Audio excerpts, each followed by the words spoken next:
అయితే మనకు కనబడతా ఉంది. ఎందుకు ఈ మాట చెప్తా ఉన్నా అంటే నిన్న మొన్నటి వరకు కూడా మన రాష్ట్ర ముఖ్యమంత్రి గారు ఏమన్నారు, కాళేశ్వరం అనేది కూలిపోయింది, కాళేశ్వరం అనేది కూలిపోయింది అని మాట్లాడింది. నిన్న వెళ్ళి అదే కాళేశ్వరంలోంచి ఆ కాళేశ్వరంలో ఒక భాగమైనటువంటి మల్లన్న సాగర్ నుంచి హైదరాబాద్కు తాగునీటి పథకం కింద 7,500 కోట్ల రూపాయలతో శంకుస్థాపన చేసి వచ్చారు. అదే ప్రాజెక్టు గత 2 సంవత్సరాలు కేసీఆర్ గారు ఉన్నప్పుడు కూడా ప్రణాళిక వేసింది 1,500 కోట్లకు.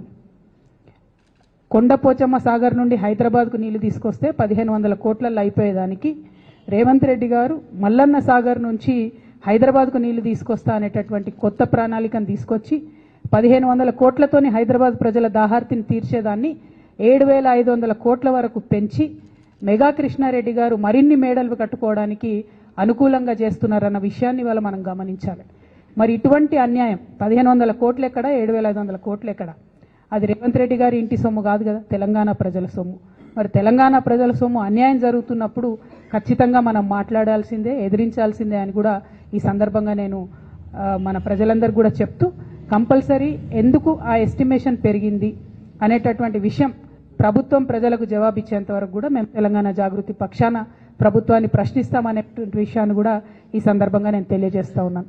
ఎట్ ద సేమ్ టైం ఎట్లా అయితే అన్యాయాన్ని ప్రశ్నించాలో అట్లానే మనవాడు అనుకున్నప్పుడు ఒక మేధావి రిటైర్డ్ సుప్రీంకోర్టు జస్టిస్గా పనిచేసినటువంటి వ్యక్తి సుదర్శన్ రెడ్డి గారు, మరి అటువంటి బిడ్డకు వైస్ ప్రెసిడెంట్ ఆఫ్ ఇండియాగా ఒక కంప్లీట్ ఆపోజిషన్ పార్టీ అభ్యర్థిగా దేశంలో ఉన్నటువంటి అనేక పార్టీలు సపోర్ట్ చేసినటువంటి వ్యక్తి గెలవాలని కోరుకోవడం కూడా అది డెఫినెట్గా ఒక పాజిటివ్ ప్రాంతీయవాదం అవుతుందని చెప్పి నేను మనస్ఫూర్తిగా భావిస్తూ ఉన్నాను.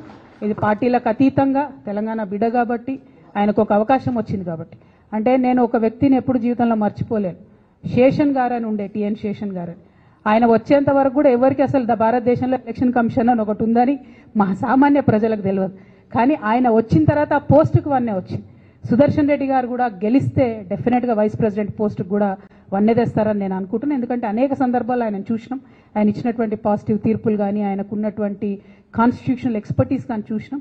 అటువంటి అవకాశం వారికి వస్తే బాగుంటుందని చెప్పి మనస్ఫూర్తిగా నేను కోరుతా ఉన్నాను. ఎట్ ద సేమ్ టైం మరి తెలంగాణ జాగృతిలో కూడా మీరందరూ చూసినారు గత కొన్ని రోజులుగా జరుగుతున్నటువంటి పరిణామాలని మేమందరం కూడా అంతరంగంగా చర్చించుకుంటూ ఉన్నాం.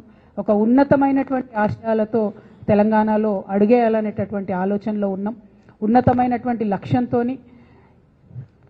సాధించుకున్నటువంటి భౌగోళిక తెలంగాణని పరిపుష్టం చేయాలంటే సామాజిక తెలంగాణ సాధన కోసం తెలంగాణ చెమ్మన్ గారికి స్వాగతం. గౌరవనీయులు నవీనాచారి చెమ్మన్ గారికి ప్లేస్, ప్రముఖ కవి చెమ్మన్ గారికి స్వాగతం. భౌగోళిక తెలంగాణను సాధించుకున్నటువంటి భౌగోళిక తెలంగాణలు సామాజిక తెలంగాణ సాధించే వరకు కూడా తెలంగాణ జాగృతి కార్యకర్తలు విశ్రమించారు. మరి తెలంగాణ సామాజిక తెలంగాణ సాధించాలంటే అన్ని వర్గాలకు సరైనటువంటి అవకాశం వచ్చే విధంగా, అన్ని వర్గాలకు సరైనటువంటి స్వేచ్ఛ వచ్చే విధంగా, అన్ని వర్గాలకు సమున్నతమైనటువంటి సంపద వచ్చే విధంగా తెలంగాణ జాగృతి కృషి చేస్తుందని ఈ సందర్భంగా తెలియజేస్తా ఉన్నాను. ఎట్ ద సేమ్ టైం మరి సామాజిక తెలంగాణ సాధన కోసం ఎటువంటి మార్గాన్ని ఎంచుకోవాలనేటటువంటి ఆలోచన చేయడం కోసం మరి ఆనాడు కేసీఆర్ గారు చెప్పినటువంటి మార్గాన్ని కూడా తీసుకుంటాం. తెలంగాణ సాధన కోసం నేను బొంత పురుగునైనా ముద్దు పెట్టుకుంటాను కేసీఆర్ గారు చెప్పారు.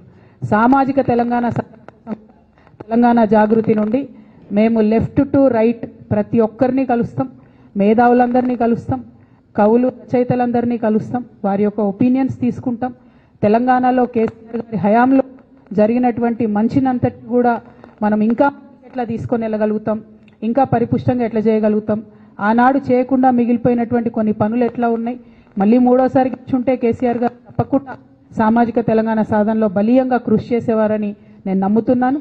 వారు అన్ఫార్చునేట్లీ అవకాశం రాలేదు కాబట్టి తెలంగాణ జాగృతి ఆ ఎజెండాను ముందుకు తీసుకుని వెళ్తుందని కూడా ఈ సందర్భంగా తెలియజేస్తూ, మరి కాళోజీ నారాయణరావు గారి జయంతి సందర్భంగా, చాకలైలమ్మ గారి వర్ధంతి సందర్భంగా ఆ మహోన్నతమైనటువంటి వీరులు ఇచ్చేటటువంటి ఆ స్ఫూర్తిని ముందుకు తీసుకెళ్లడానికి ఇక్కడికి వచ్చినటువంటి మిత్రులందరికీ కూడా మళ్ళొకసారి ధన్యవాదాలు తెలియజేస్తా ఉన్నాను. ప్రముఖ కవి చెమన్ గారు, అట్లానే ఉషారాణి మేడం గారు, ఇంకా అనేక మంది సాహిత్యమూర్తులు వస్తూ ఉన్నారు.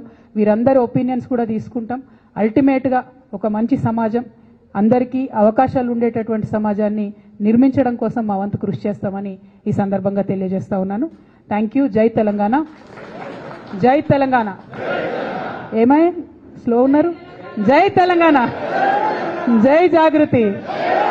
మీడియా మిత్రులకు ఒక చిన్న రిక్వెస్ట్ ఏంటంటే